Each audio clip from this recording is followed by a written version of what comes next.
എല്ലാവർക്കും നമസ്കാരം. ഞാൻ hotel and restaurant association short form KHRAയുടെ രാജപുരം യൂണിറ്റ് പ്രസിഡന്റാണ്. എൻ്റെ പേര് സജി വർഗീസ്. ഞാനൊരു ഹോട്ടൽ ഉടമയും കൂടിയാണ്. സൂര്യാസ് കിച്ചൺ എന്ന് പറയുന്ന ഒരു ഹോട്ടൽ, സൂര്യാസ് ഹോട്ടലിൻ്റെ ഉടമസ്ഥനാണ്. ഞാനിന്ന് നിങ്ങളുമായിട്ട് സംസാരിക്കാൻ ആഗ്രഹിക്കുന്ന ഒരു കാര്യം, ഞാൻ ഈ കഴിഞ്ഞ ദിവസങ്ങളിൽ ഒരു ഫംഗ്ഷന് പോയപ്പം ഞാൻ ഇരിപ്പിടം കണ്ടത് ബാക്ക് സൈഡിലായിരുന്നു. അത് നോക്കി ഞാൻ ബാക്ക് സൈഡിൽ ഒരു സീറ്റിൽ പോയിരുന്നു. ഒരു കുറച്ച് സമയം കഴിഞ്ഞപ്പോൾ എന്നെ ക്ഷണിച്ച വ്യക്തി എൻ്റെ അടുത്ത് വന്ന് എന്നോട് പറഞ്ഞു, താങ്കളെന്താ ഈ ബേക്കിൽ വന്നിരിക്കുന്നത്? സജിയേട്ടാ എന്താ ബേക്കിൽ ഇരിക്കുന്നത്? ഫ്രണ്ടിൽ വന്നിരിക്കുക. ഞാൻ പറഞ്ഞല്ല, ഞാൻ ഇവിടെ ഇരുന്നുള്ള, എനിക്ക് ഇവിടെ സീറ്റ് സൗകര്യമൊക്കെ ഉണ്ട്.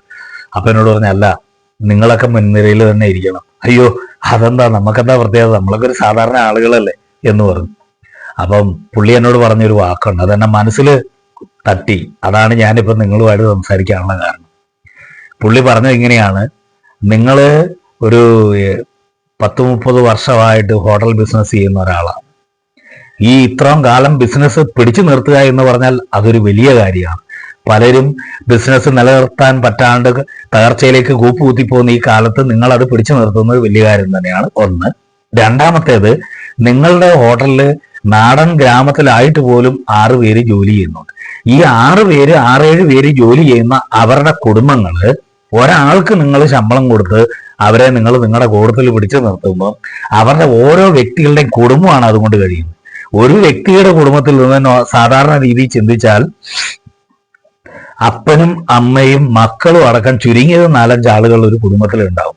അപ്പം നിങ്ങൾ ഈ ഒരാളിലൂടെ ഒരു കുടുംബം, 5 പേരെ, ഒരു കുടുംബത്തെയാണ് സംരക്ഷിക്കുന്നത്. അപ്പം നിങ്ങൾ എത്ര പേർക്കാണ് ഒരു ദിവസം ഉപജീവന മാർഗം, അവരുടെ കുടുംബം കഴിയാനുള്ള എത്ര 10-30 ആളുകളുടെ ഉപജീവന മാർഗത്തിനുള്ളൊരു വ്യക്തിയാണ്.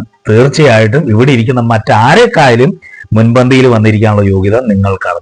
ഞാൻ പറഞ്ഞ അയ്യോ അങ്ങനെയൊന്നും ഇല്ല കേട്ടോ, നമുക്ക് അങ്ങനെ ഒരു ചിന്തയില്ല, നമ്മളൊക്കെ ഒരു തൊഴിൽ ചെയ്യുന്നു, എല്ലാ ആളുകൾക്കൊക്കെ നല്ലത് ചെയ്യണമെന്ന് ചിന്തിക്കുന്നു, കഴിയുന്ന ആളുകൾക്ക് തൊഴിൽ കൊടുക്കുന്നു എന്നൊക്കെ പറഞ്ഞു.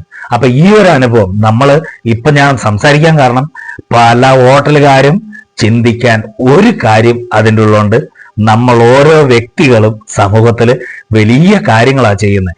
എത്ര പേര് നമ്മുടെ ഹോട്ടലിൽ ജോലി ചെയ്യുന്നുണ്ടോ അവരുടെ കുടുംബവും ആ ജോലിക്ക് കിട്ടുന്ന ശമ്പളത്തിലൂടെയാണ് കഴിയുന്നത്.